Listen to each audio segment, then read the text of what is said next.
All right, come on. Yay! Keep going, keep going, keep going. Ah!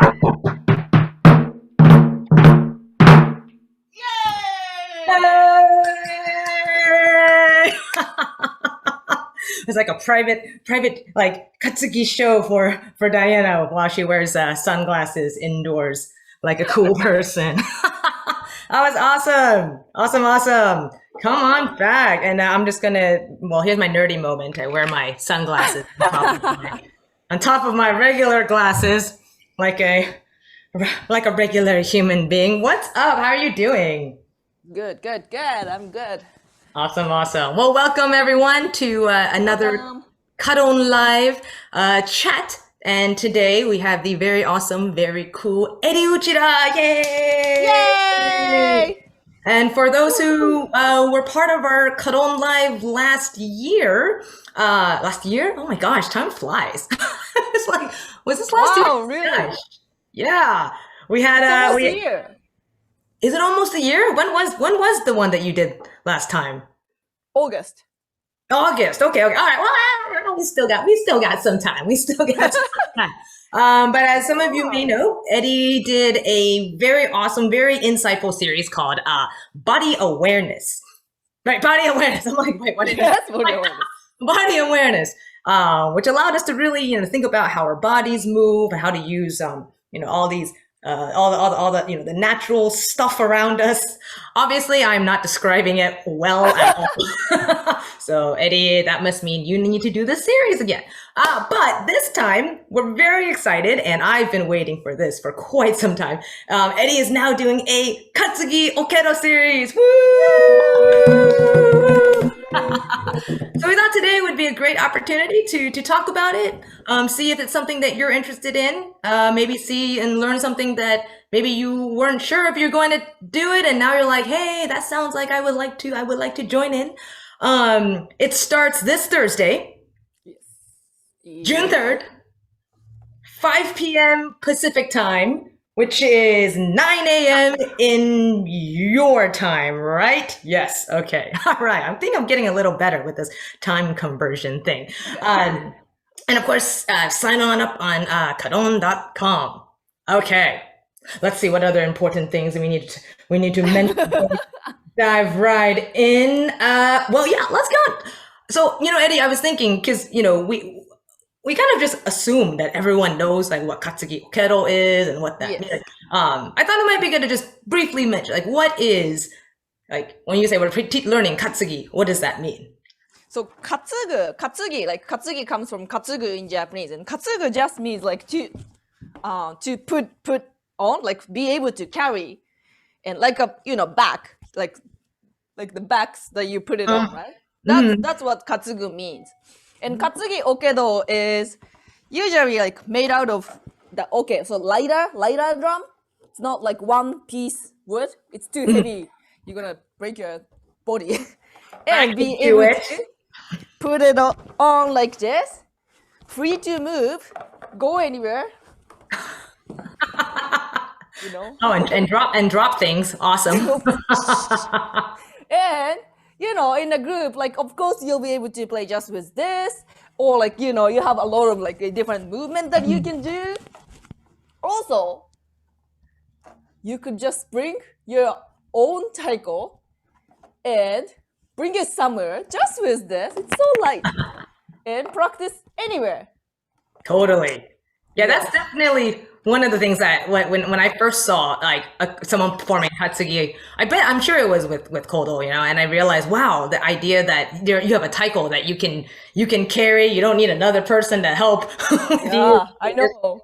Go anywhere. And I think that's what's so attractive about that style too, is that the performer is not just in one spot. They can they can go to the right, they can go to the left, do they go to the front? Man, it's like a whole dance routine. Oh yeah. You can go to the right, you can go to the left. And so it's something that I know when people see they really are very, very interested in it. So on that note then, what are we potentially going to learn then in like, what is it about Katsugi then that people might need to be aware of? And I guess that's what we're going to learn at your workshop. So Yes.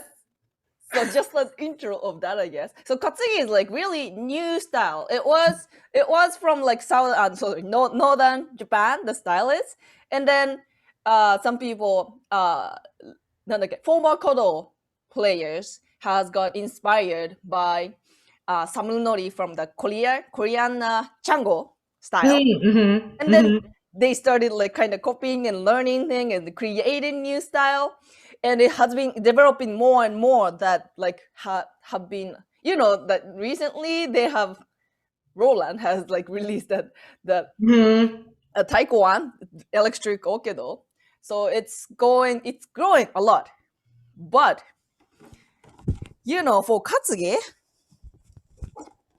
so the beta taiko does not move. So how you hit doesn't change. But for Katsugi, when you hold it like that, as you move, it moves around if you cannot control. And that's the place that people, of course, want to hit. Get excited to move, get excited to hit. So people, of course, like start doing that because that's what everybody does on beta or like naname, any other style taiko, like stable taiko, right? But what's special about Katsugi is that you can move, but it moves. It's good and bad. Well, hard, I would say. It's not bad, hard. So I feel like there's not many places or people who is teaching how to be together with Katsugi, because I think that's very important first step to actually be together and be able to like control where the Katsugi goes before you hit. And Katsugi, you can see your whole body. So if you starting to become one with Katsugi, that means people can see your body. Also, that's a huge expression as well to see like a groove and stuff. So, yeah, those kind of things. Yeah, I think it's very interesting because I think with one of the first times I took a Katsugi workshop, or when we were inviting someone to teach us, I remember some folks saying like they don't have a Katsugi, and so I said, oh no, don't worry, you can just just play on the back of a chair or play on have your drum pad set up, and then I realized I was focusing so much on just like the wrist aspect. It didn't even cross my mind that one of the biggest differences in Katsugi is not just that look at my terrible grip. This is why I'm taking the workshop. It's a cello, maybe.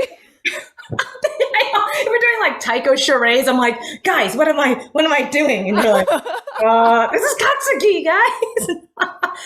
But my point being, yeah, like it's. I think sometimes I know for me for sure, I didn't realize the very first thing, or one of the most important things, distinguishing things about Katsugi is that, right, the drum is, you're carrying a drum and you can't just smack it without knowing that it might go somewhere that you didn't expect. Yeah, I mean, that happened. Like, I remember the first time we performed it, again, I'm just playing and all of a sudden drums started to dance around me. I'm like, oh no. And that's probably why I think my grip is like this. Anywho, so is that one of the main, is that what you're going to be focusing on then most for the beginning lesson? Yeah, the main thing is that, because like it's so important for both, and I feel like it's really important for both beginners and like advanced players. Even if you're advanced, like probably a lot of advanced players are really good at like how to play like this. Like, yeah, of course it's important to be able to play and have techniques of like different movements and stuff. It's really important. But what people enjoy is not only that, the whole thing. So basically what I'll be focusing is actually like how to make a group using your whole body, and especially like Katsugi's bachi. Well, mine's married right now, but about this like size, it's not that big and thick. So like compared to odaiko or something, you don't need to use like your whole body to hit. It's so easy to hit. Even just with fingers, you could have hit. Mhm. And of course, you'll use it as a skill, like one of the technique. But the first thing is that you want to use you want to be able to use your whole body to hit just one sound, like small to big, even with this like really small stick. Maybe I can show Yeah. like Ooh, angle change. even if you were playing, let me change the mic because it's kind of makes a different sound. Like even if you're playing like really fast with nothing,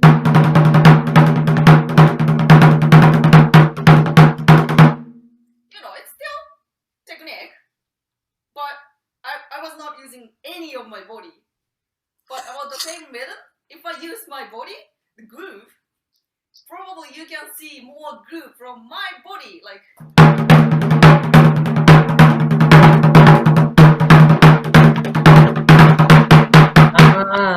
You can move really freely and also like different places. I'm moving really,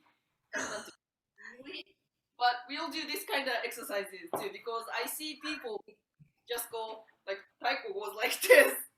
Open with your body, be able to control.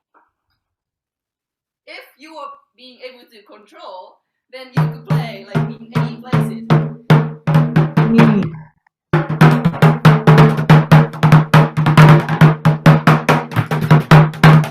Oh, fancy. Of course, I don't do this much, but the basic is something simple. If you add that up and if you evolve that basic, that's what you'll be able to do. It's the same technique, it's the same road. So then I would think, so this concept, I mean, based on, because we have mentioned that this is open for everyone, right? Yes. You could have no experience whatsoever, but then sometimes when people hear that, that means, oh, this is a beginner's class. What would you let a more advanced Katsugi player perhaps, like what would they gain out of this? I mean, I would think perhaps maybe that, what you just said. Yeah, like for beginners, of course, it's important. But I want people, especially more advanced performer players, to take my workshop because since you've been learning all the techniques on here, there's more, more another expression that you'll be able to do once you have like more concrete basic like floor, not basic like very like a foundation. base, yeah, foundation. Yeah. And once you learn, like if you can play just with this a lot already, then you'll have a lot more dynamic if you are being able to use your whole body from like small sound to big sound, be able to like reach to people, be able to like listen everybody. There's so much you can broaden your expression so much more if you learn the basic. Yeah, because I noticed the title of your, right now we've just to shorten it, we've been saying Katsugi Basics, but you deliberately also, your workshop's full name is Finding Your Own Groove. Yeah. And I found that to be very, like, what do you want to expand on that? Like, why is it not just Katsugi Basics, but you also added this fancy schmancy part that says Finding Your Groove? So I didn't, before I was going into Kodo, like I had never played Katsugi, and Wait, really? Wow. Yeah. Sorry, I'm just so surprised. I'm like, okay, sorry, go on. And even Apprentice Center, I learned like a little bit, but I didn't like really learn the fancy stuff. I never played like both sides and stuff until I became a Kodo performer. And I didn't really know what the groove was.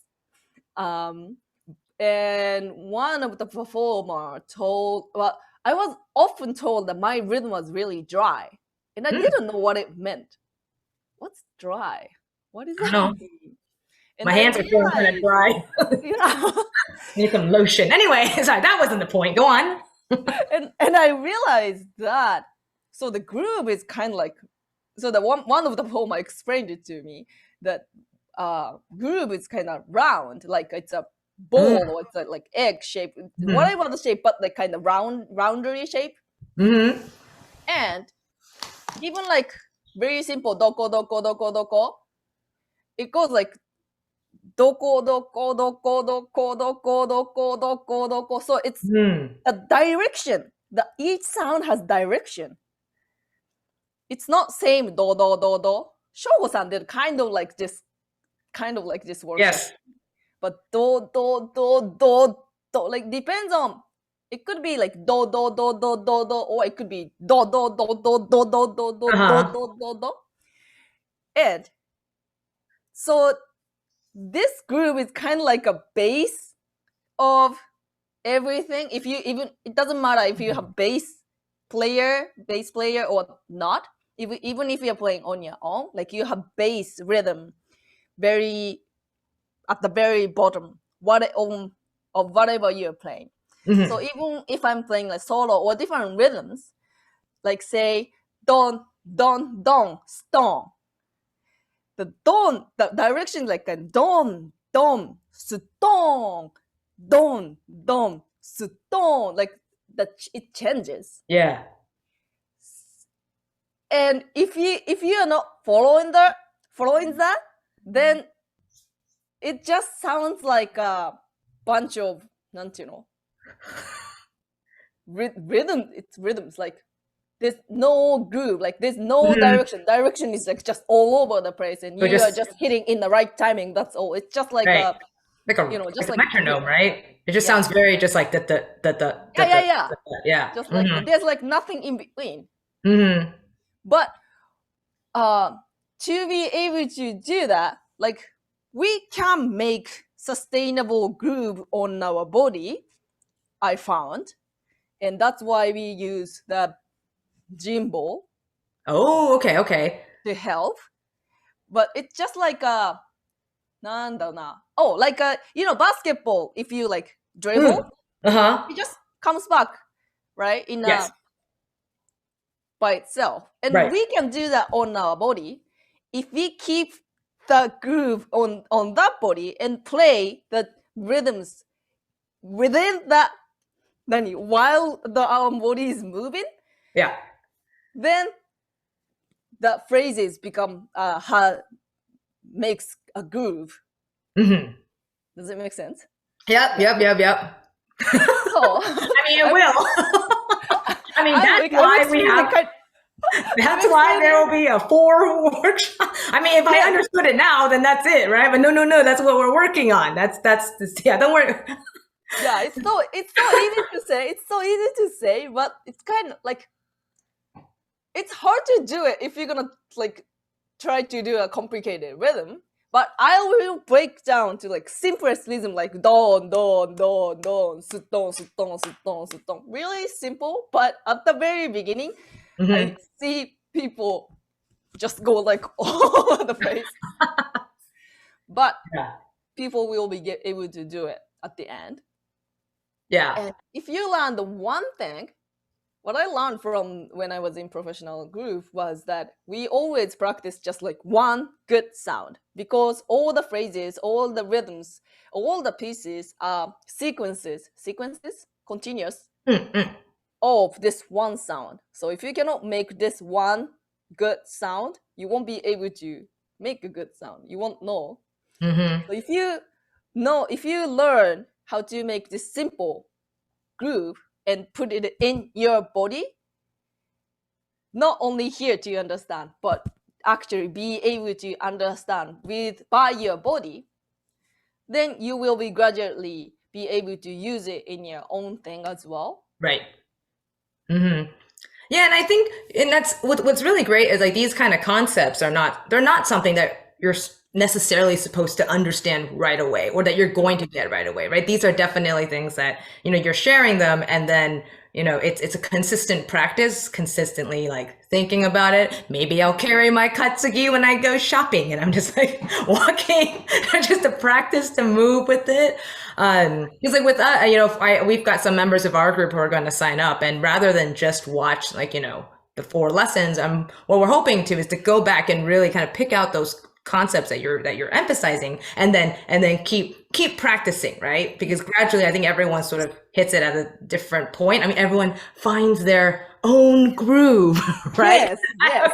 You find your own, because I thought I thought that was also really interesting. It made me think too, right? Like how, because all of our bodies are also different, right? All of our katsugi are going to be different sizes, different, like how we hold it, how we wear it. Then that, like, we do have to challenge. You can share your insight, and yet we have to consider like our own bodies on how we move and how we feel to generate like that good sound. So I'm really excited for that kind of guidance from you, to find that, on our own. So I'm not on our own, but like find it with, I don't know what I'm talking about. Did you say ball? Look, I have a Pokeball.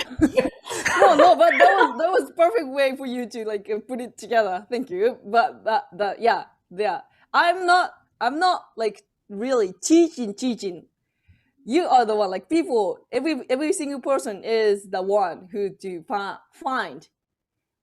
That's why like it's not always the same place. Like it's not like, okay, from like belly button to like couple centimeter, here is a point. And it's not like that. As you said, everyone's height is different, everyone's body is different, the taiko is different. Mhm. And taiko is always different. Like it's made out of natural material usually. So like it's always different.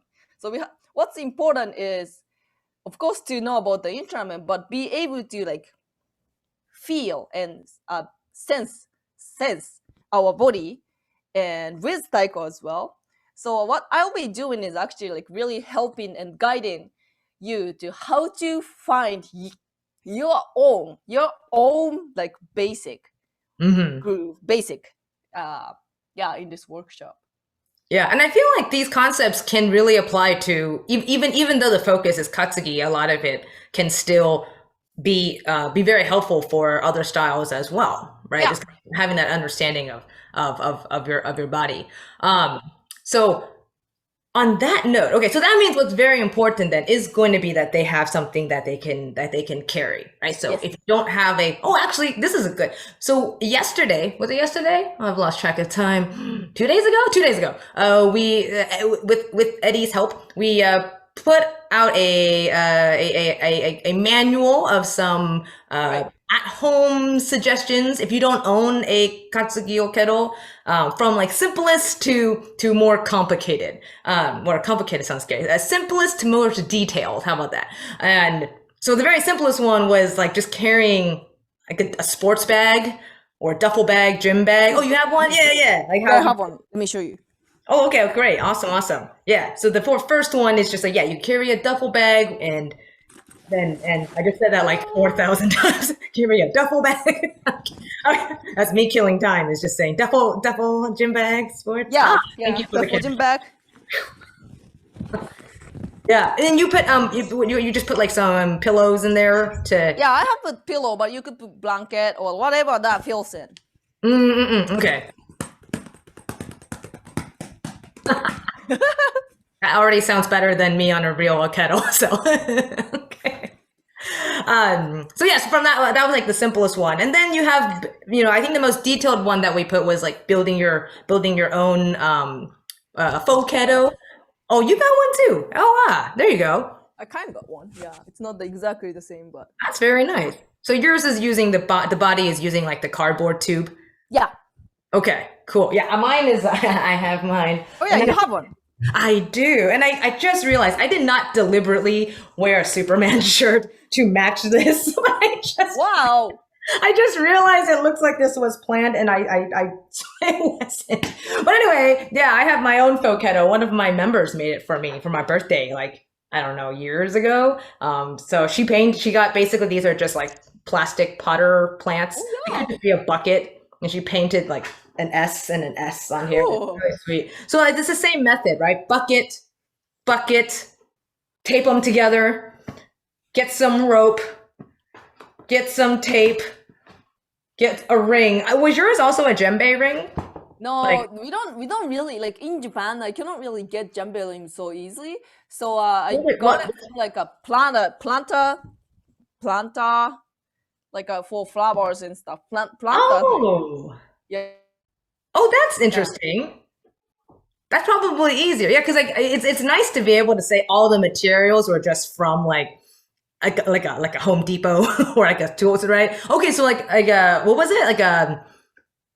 like a planta link. You Uh-huh. know, when in I don't know if you have it in States, but in Japan, like when we have a planta, is it the same words?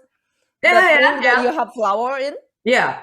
and there's like two rings on top and bottom, and usually Uh-huh. it's a different sizes, and it's like stuck together by like some kind of bar, and you could put like the planta in there to like make it stable, but not on the floor, kind of thing. Mm-hmm.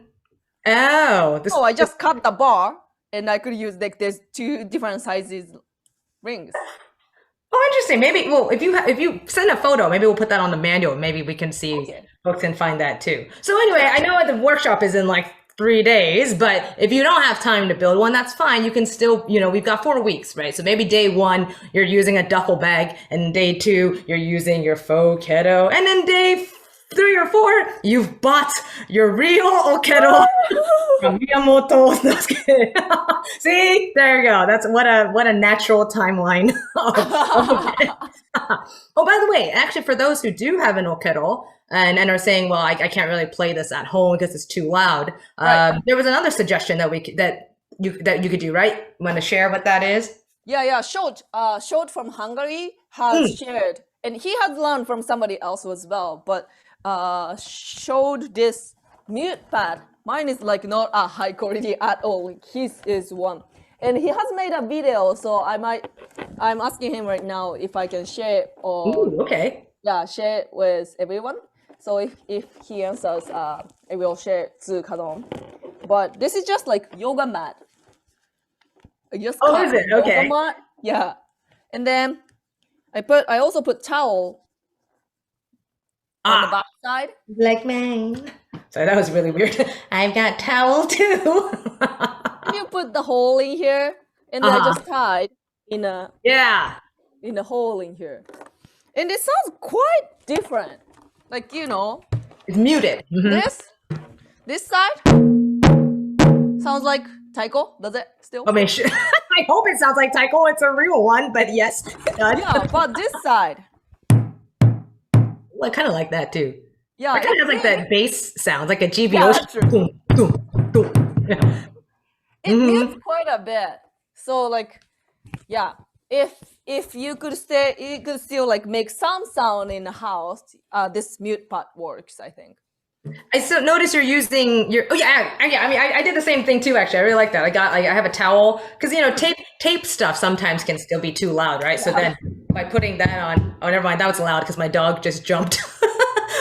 But then I guess it depends what you hit it with. So Right. I actually still don't use bachi. Like if I need it to be quiet, I have these like thin foam, like pieces of foam that I'm Oh, using. okay. So it just has it's much. I can actually swing harder, but the sound won't be too loud for my neighbors or my dog. I So see. what are you using? I'm using mallet. It's like a Mm. timpani mallet. Mm-hmm. Yeah. So it's not it's about the same size, maybe even thinner, but yeah, same size. And yeah, I put some cross on Yeah, top of okay. it so that it doesn't like go fluffy too much. I just like my Pokeball.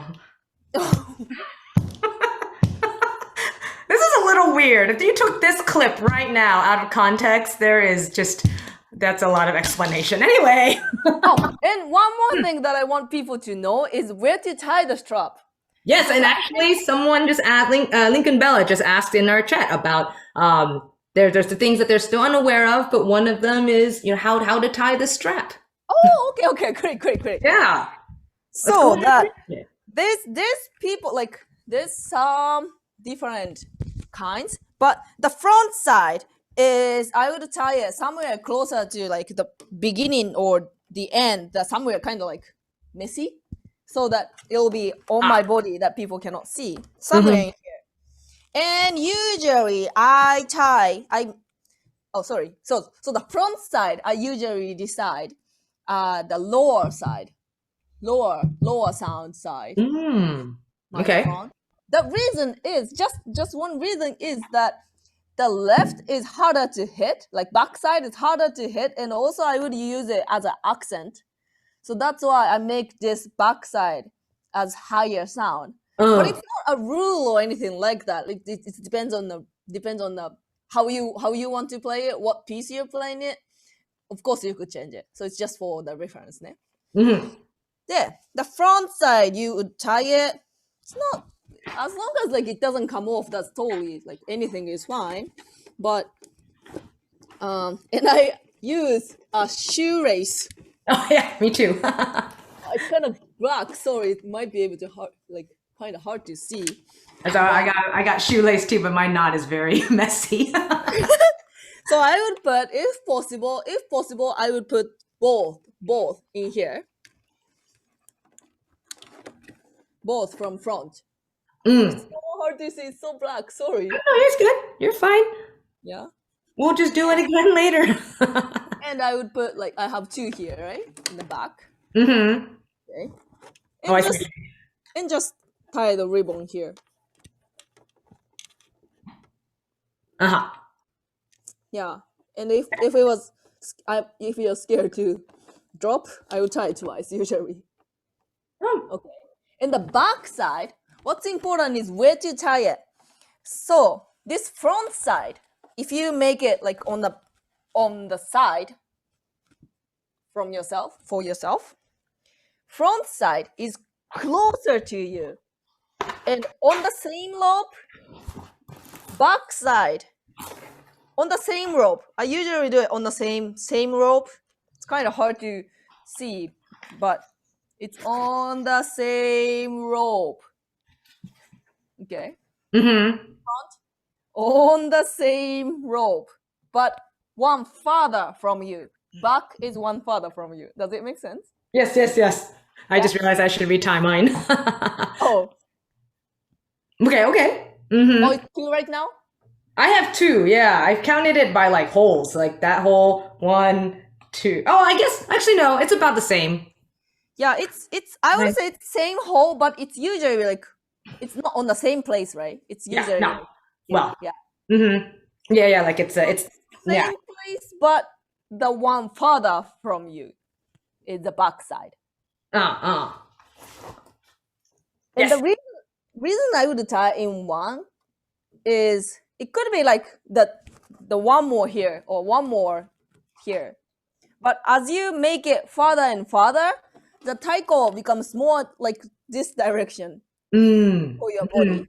And it might be easier to control, but なんだろうな.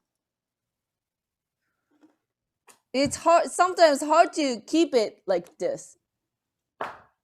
So in my workshop, I recommend to have this same. Okay. Gotcha. So front and same rope, one farther from you is the back. Okay. Because this is probably the hardest. Yeah, I mean that's really important, right? Because if that's not tied to a way that you're able to easily control your I see okay. sometimes like people tie it the back side. So this is front. The back side is like closer to you. Then the taiko really become like this when you come out, like when you stand.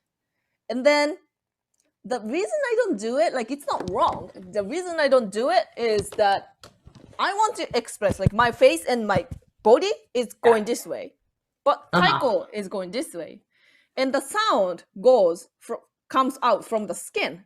So the taiko's expression is going like sound expression is going this way. I'm looking this way, so I feel like, of course, like it has a naname kind of sound. So you could of course like use it as an expression, one of the expression, but I want to make for this time like sound together with the expression, so I want to make it as same direction as possible. It's not like totally front. It's kind of this. Gotcha. Center. Yeah, kind of like this. Very nice. Okay, awesome. Well, I'm looking forward to that. And actually, in case someone's wondering, straps. If you don't have one, some of the ways that people have made straps were that duffel bag that you had before, and then that you don't use it as a. If you remember, first week you're using a duffel bag, and then second week you've made your okedo, but you don't have a strap. Well, that duffel bag you were using, take that strap off and then attach it to your okedo. Actually, my strap is like an old Comic-Con conference bag that I haven't seen since 2011. So now it has purpose again. And I've seen some people use their bathrobe, like like a bathrobe. They have like that strap. Yeah, there's that. You've used like scarves and tenugui. Just tie a bunch of them together. And then if you're really brave, you can use a single piece of string and just have that dig into your shoulder if you want to be if you want to toughen yourself up. This is not that hard to make it, so you just have to like make the whole long thing and just flip it over. Yeah, and tie じゃねえわ go through, make the shoelace go through. Yeah. That's a really cool thing. I remember, we were talking about this once, just like, off conversation about it makes sense it actually makes sense for everyone to have their own, like, say your group has like 2 katsugi, but everyone has their own strap, right? Because again, you're different heights, different heights so, to make your own okedo strap.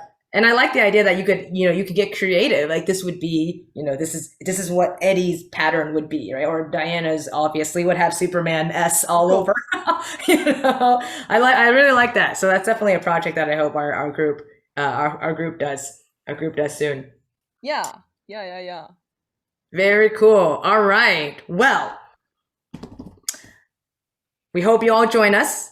We are hoping too, because we were mentioning earlier that these concepts, to really get them is to consistently practice them. So our hope is to Eddie will share these ideas. You start start digging in, get comfortable. And if people do want to have something that's more consistent, whether you're now. We want to continue to meet every once a month or once every 2 weeks, something. It's something that we would like to look into. So let us know after or even during the series if that's something. If you would like to continue with your katsugi growth, that could be an option. But for now, kaDON Live Katsugi Basics Finding Your Own Groove starts this Thursday for 4 weeks. It's $35 for subscribers and $55 for non-subscribers. But basically it's 4 hours of professional instruction from this very, very amazing Katsugi player here named Eddie Uchida. And if you have not seen her play, you should find some videos. In fact, you know what? Why don't we do this? Why don't we send everyone out? Why don't you keep jamming? And then go ahead, just guess. And I'll just mute myself and I'll just pretend that I'm playing. I obviously need to take the workshop. But we'll see you, everyone. See you. Hold on. Oh yeah. Okay. Well, you can't. That was a surprise. So I'll just. Oh hi, my dog is ready now to join in. Yay! Awesome. So kaDON Live Katsugi Basics. Mochi, get off my bachi.